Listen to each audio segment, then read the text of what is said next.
G'day, ladies and gentlemen, and welcome to the Mad Dragons vodcast. I'm Donny Bell. We've got a cast of thousands today. We've got John Towden, we've got Benny O'Brien and Joe Hickory with us today.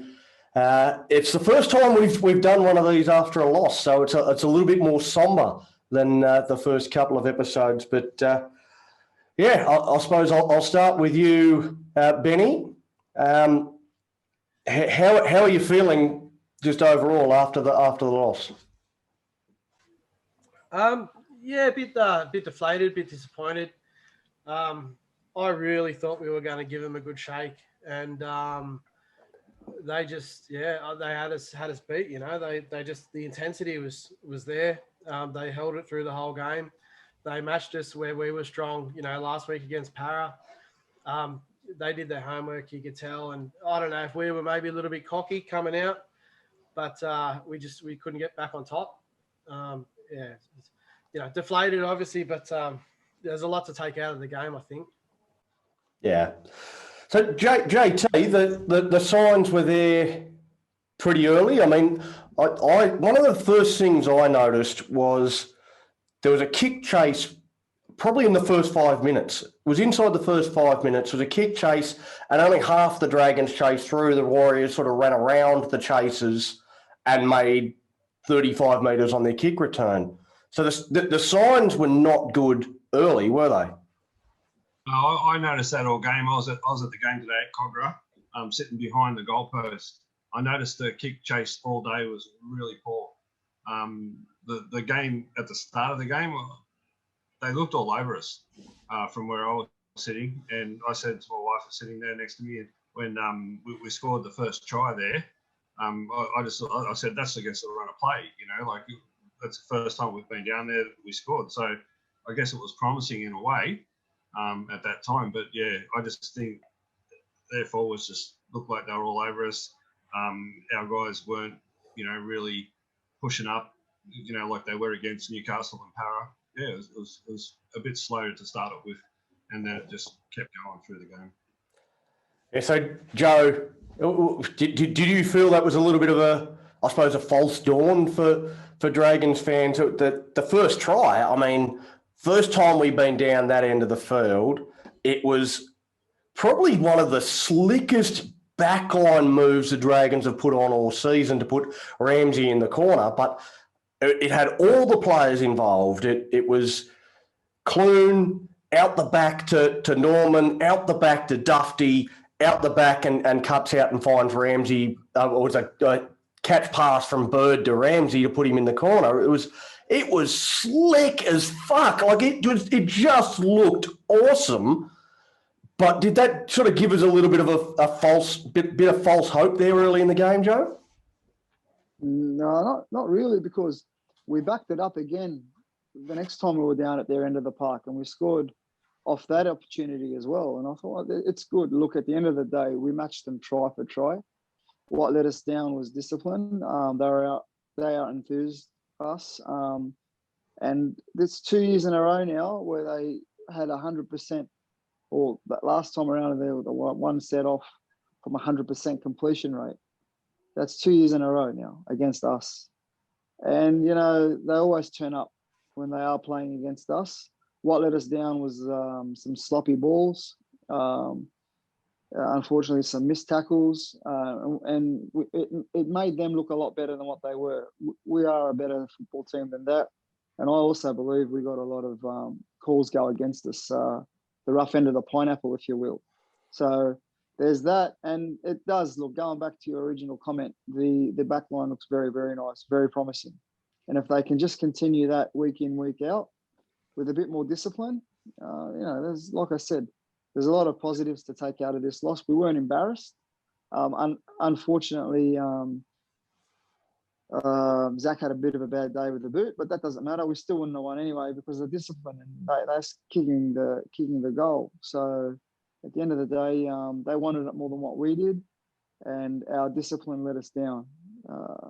And I read it on the forum about Matt Dufty, and they say like he's rocks and diamonds. I understand where they're coming from, but overall he's a diamond, mate. You know what I mean?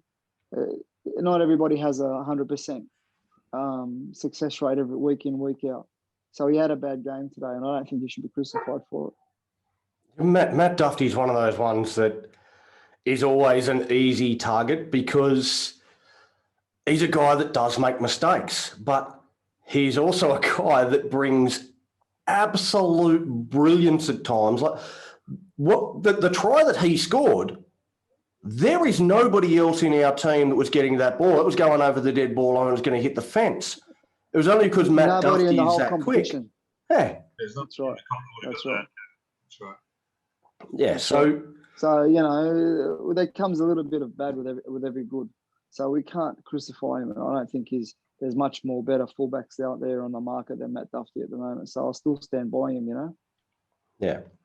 Well, one of the things you brought up there, Joe, and I'll throw this one over to Benny, was the discipline. And it was one of the things that I highlighted during the week was that the Warriors have, they're coming into this round, they were number one in the entire NRL for completions. They completed more at a higher percentage than any other team in the NRL. So they were never going to give us any chances.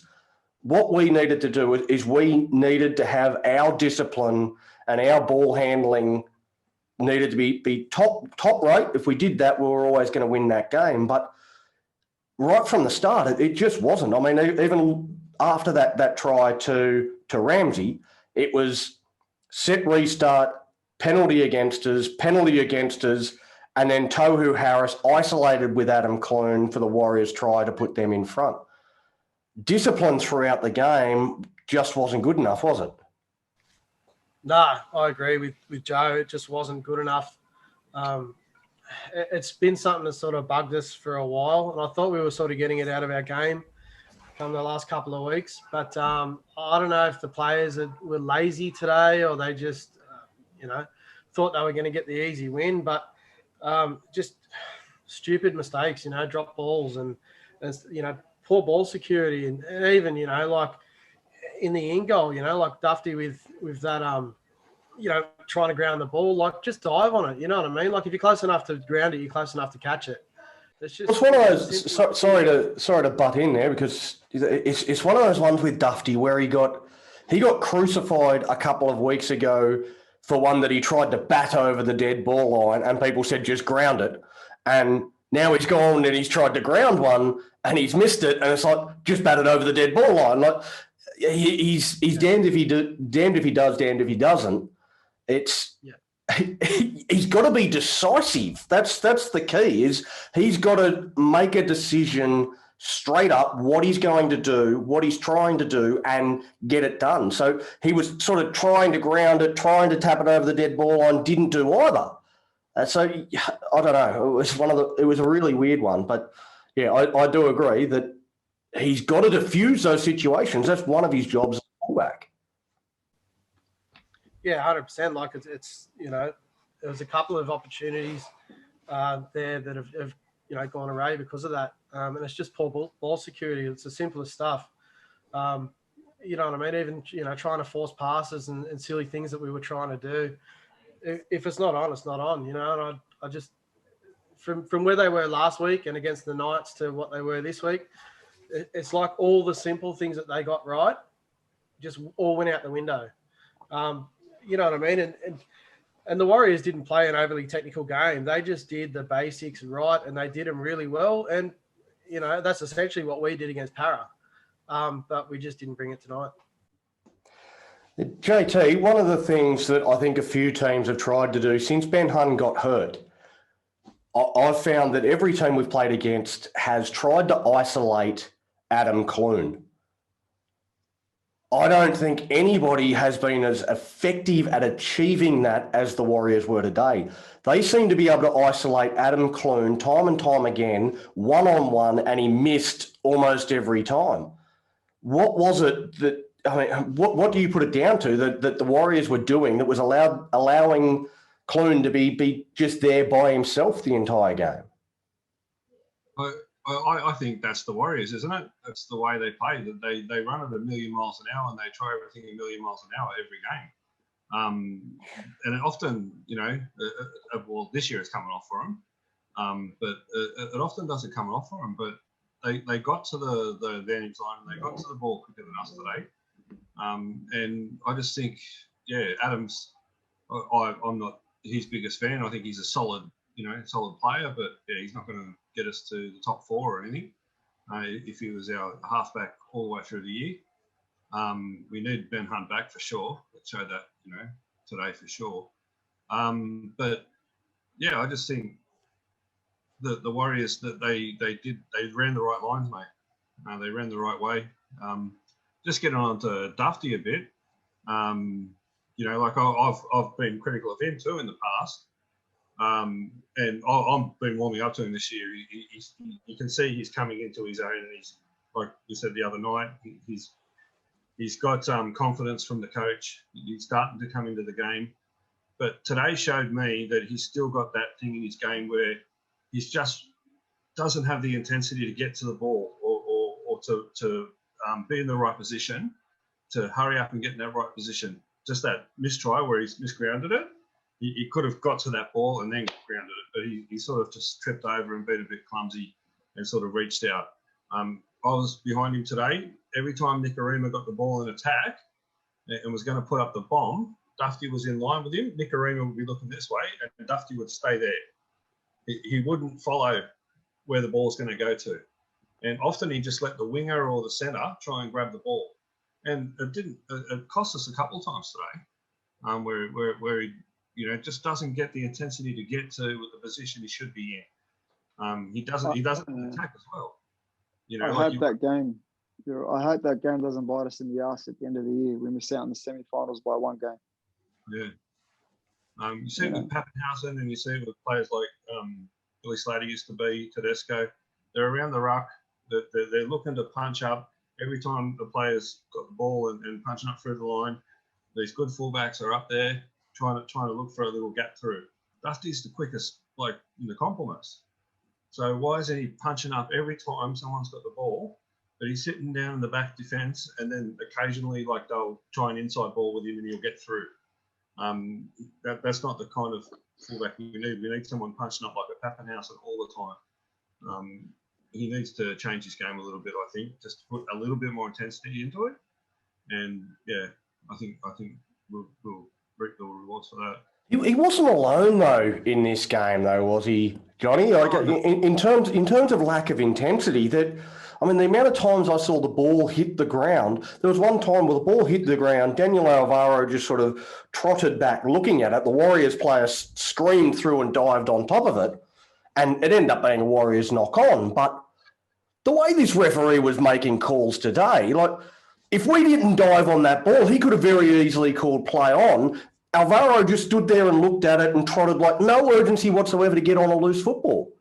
So, there was a million of examples like this across the 80 minutes. I think Mika Rawalava in defence as well really showed it.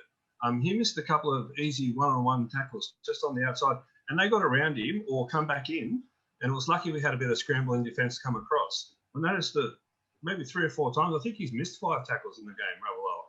And his defence is one of his key things.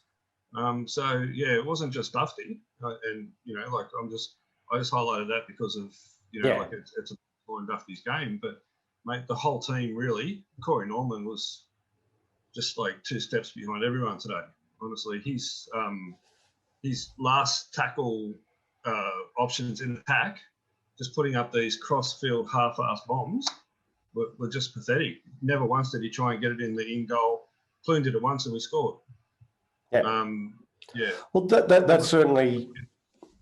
I'll throw to you, Joe, with that one. It's actually a little bit off track where I was going to go, but just in terms of the kicking game in general, there was a number of times I was screaming. There was one time where there was a timeout, and it was 4th tackle. We had one play for a settler, and then I'm like, well, because of the stop in play, the next option had to be get it in the in goal, get a reset, get another set of 6. But it seemed every time he got in an attacking position, it was always bomb to the corner. There was never any thought of trying to roll it into the in goal and get a a repeat set. Is this an issue with our kicking game? Like, I don't know how many forced dropouts we've had this season. I know we had one against the Sharks, but I can't remember too many other ones that we've had. Joe? Yeah, that's what I was screaming about against Newcastle, if you recall. Getting caught with the ball. It happened again today. Remember how he got caught with the ball? Or not, I don't know if it was him. Somebody got caught with the ball. It was Norman, wasn't it? On the fifth or on the sixth tackle. You know what I mean? Like, I don't know what's going on. And the kicks, you're right, just pathetic. And Johnny pointed it perfectly when he said he was just kicking these half-ass across field, not even bombs, kind of like diagonal chip and chase. I don't know, man. It was really weird. And I don't know. Here's what I would call rocks and diamonds, but there's a little bit more rocks than diamonds, Corey Norman, I find, you know. But within Dufty, there's rocks and diamonds there, but there's a lot more diamonds than there are rocks. And I don't think there would have been anybody. And the diamonds shine a bit brighter. You know what I mean? And there's nobody, not only in the whole NRL, that would have caught that ball other than Matt Dufty. I tell you now, very, very lightning quick, and we need him in our team. But as far as the kicking game goes, yeah, look, I'm really. Anybody have any idea when Hunt's due to come back?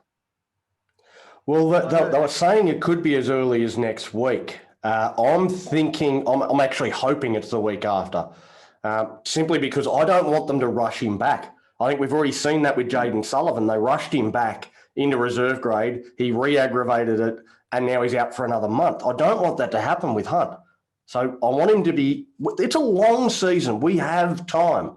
No need to rush him back. We need to make sure he's 100% fit before he comes back into this side for mine. But he could be back next week. I would expect him to be named in the 21 and then maybe a fitness test, and it'll be a big talking point throughout the week as to whether he plays or not. But in terms of a positive one, let's look at the Ravalawa try, Benny. It was one of those ones where there wasn't really much on. Like the commentators said, a great pass from Matt Dufty. But Dufty, I thought, just put Ravalawa under an enormous amount of pressure on last tackle, no room to move, no space against the sideline. And where's he going to go? And somehow he managed to burrow in low, got down, and found the try line. Like the tackler came across, hit him, and he didn't move. Like, it was a phenomenal try. Ravalawa is that strong. No, there wouldn't be many wingers in the game that would have found the try line from there. Like you said, he got hit by the Warriors player and didn't even move. You know, he was just the V-liner straight for that try line. That was the only thing on his mind. And a lot of people were very critical about Rava the last couple of years for that, having such tunnel vision. But and Johnny mentioned before that he did miss a few tackles today, but that's the sort of player he is. Like, if you're in his sights, look out. You know what I mean? He just gets up and jams them, and I like that about him. Like, obviously the teams are going to work it out and do what they did today, and just try to go around him. But he can definitely find the try line. But even like there was a try last week against Parra, he was flying through the air and come down, and tap the ball right in the corner with one arm. Like, he's just brilliant. Some of the Fijian players, the stuff they do is just unbelievable. But like you said, that was a brilliant try. It really was. I didn't think there was much on, like you said. But yeah, he found the line. It was awesome. All right, JT, I'm going to give you the one that I think most people are looking for, and that's some of the calls in this game. Now, I'm going to focus on a couple in the second half. There was one where there was a kick from the Warriors. It went over the dead ball line.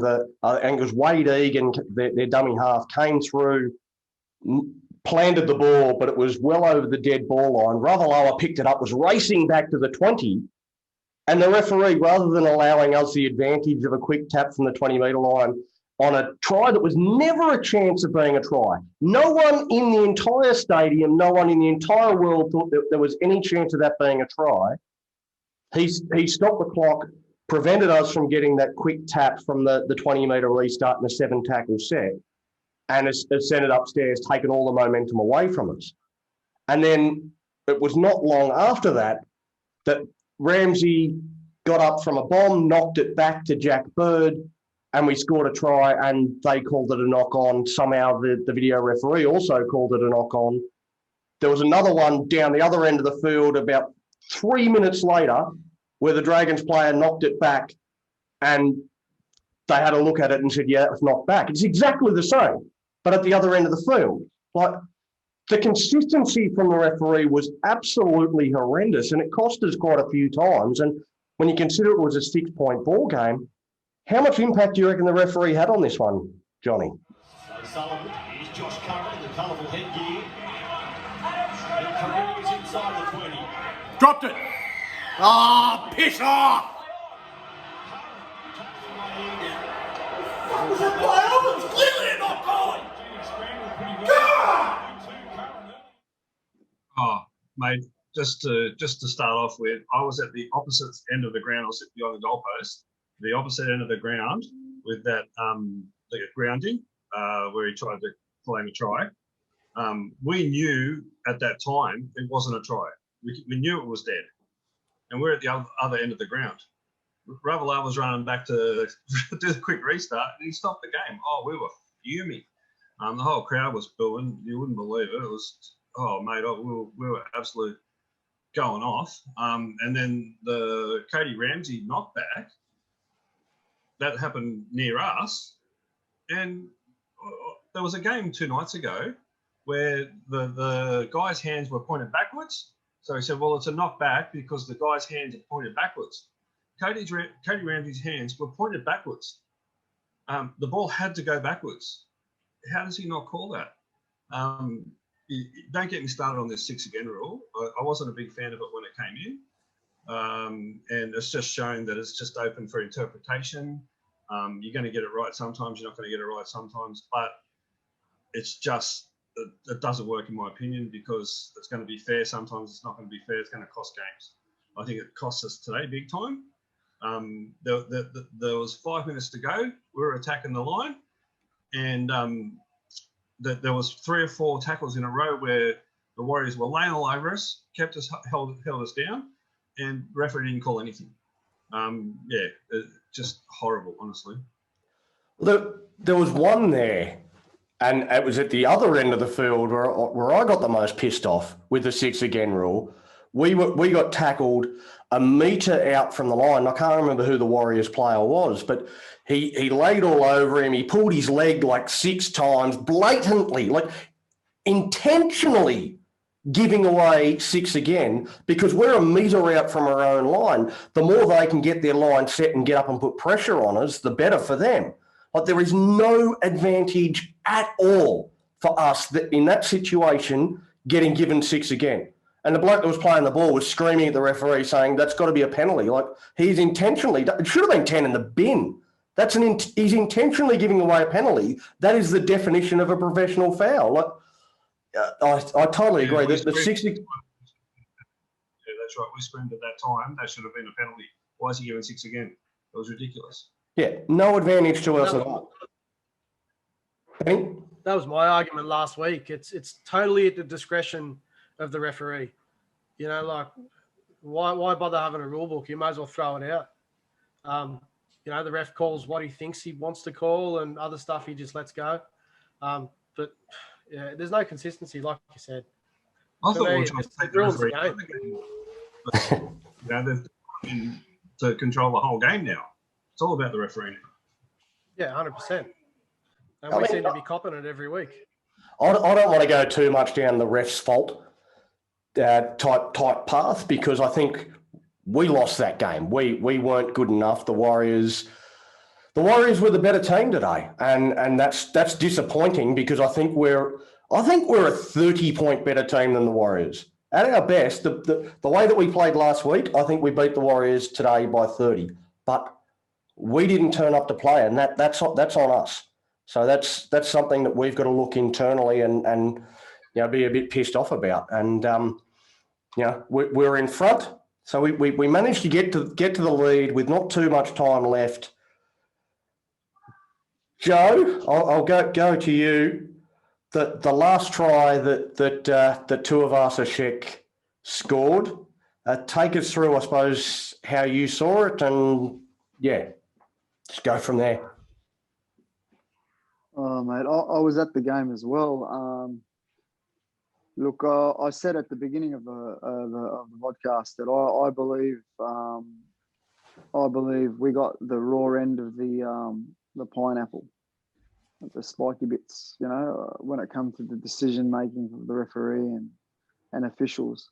You nailed it just then, Donnie, when you said if you backflip the stats and we had the 100% ball and they had 80% and they had all the discipline and everything flipped out, we win 24-6. We did well to hold them to 20-14. So look, it's all in the past now. It doesn't matter. We weren't good enough on the day. We'll learn from it, and irrespective, I reckon Matt Duffy grounded it. But I'm just an armchair one-eyed Dragon supporter. What would I know? And then it gets debated and spoken about it, but it doesn't really matter. At the end of the day, they've made their mind up. The decision's been made. And yeah, it just didn't feel right. And the players looked like they were deflated. They kind of knew the referee. It wasn't on song today, if I could say it mildly. You know what I mean? Don't say it mildly. Get stuck into him, mate. Yeah, he had a horror, mate. He's focused on it. That wasn't even the question. That's how pissed I am about it. So, Johnny, next week, how do we turn it around in the space of 7 days for arguably the biggest regular season game for any club all year? Oh, we need Blocker back for sure. We need him to start the game. His aggression, his power through the middle there. We don't need Merrin to start. I was singing his praises yesterday. But off the bench, I think he can add a lot. But we need Blocker back for sure in that middle to start off with, get us on the front foot. Hunt would be a bonus if he's fully fit. And we need to cut out the mistakes, mate, and that's it. And we win. We win next week if we cut out those mistakes and we get back to that aggressive play against Parramatta. We beat any team. We can compete against someone like Penrith. We've got to target their halves. Drew Hutchinson and Sam Walker. There's two. We know Drew Hutchinson. He's from the Dragons. He's average at best. Sam Walker's a class act. He's going to be classy, but he's still young. You put pressure on him, he's going to fail. So, I think that's the key next week. Oh, Benny, Josh Maguire, comments? How'd he go? I think he did. Yeah, I think he did well. I wasn't really expecting a lot from him, to be honest. But he played a lot of minutes, and he ran hard. He was where he needed to be. I think it's going to work out well. I don't know what sort of minutes he was doing at the Cowboys, but it was good to see. I think he sort of filled that gap from Blocker a little bit, but like Johnny said, I think we need Blocker back next week just for that a bit of extra mongrel, and get rid of Norman. But that's just my opinion. Yeah, I thought Maguire was our best forward, and I think that's an indictment on the rest more than it is an endorsement of Maguire. I think all our forwards were below where they have been. I think that there was a lot of the first up contact was nowhere near as good as it has been through the first month of the competition. There was a lot of sort of hanging arms out and arm grabbing and slapping on the back and just allowing the Warriors to run through us. And I thought some of the defence from our forwards was pretty poor. I thought Maguire came on, straightened us up. He had good leg drive. He was good with the ball in hand, and he was good in defence. And there was no crap in his game either. He just went out there and did a job. I thought he was probably our best forward. Joe, I'll run through now because I've got the countdown timer on Zoom here. So Just any last thoughts on this game today or the game next week? Enthusiasm, key word.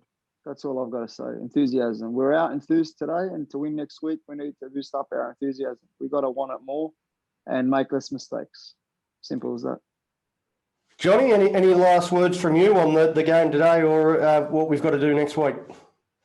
Mate, just a quick word. I've already said about next week. I just want to mention Josh Maguire. It says he's done 56 post-contact metres. That's pretty big. That's a great effort, and you can see it in his running. I'm stoked he's here. So, yeah, I'm looking forward to big things from him. Coming off the bench there and adding that extra spark, I think he's great. I'm very happy with that. Benny, your last word? Yeah, I think next week, discipline and ball security. I think we pretty much covered it tonight, but it's hard to win a footy game if you don't have the ball or if you're giving away cheap ball, and that's what we did today. So, I think next week, obviously, it's going to be an emotional game for all the players, and hopefully they all lift and rise to the occasion and get a bit of mongrel back in them like they had the last couple of weeks. But, today disappointing, but onwards to next week. Righto, that's it for the Mad Dragons vodcast today. A little bit of a somber one, but I think the key message is that the Dragons, they don't need to do anything special. They just need to get back and play the way they have been playing. They don't need to do a complete overhaul. We don't need to change the wheel. All we need to do is get back to doing what we were doing, and we can compete with anyone, and that includes the Roosters next week. This is going to be a huge week coming up. This is the biggest build-up to a regular season game that you're ever going to see. I cannot wait for Anzac Day. That's going to be an absolute ripper. Until then, the Dragons, they will turn it around. They will be back. Stick with us. Go the Dragons. Fuck was that player?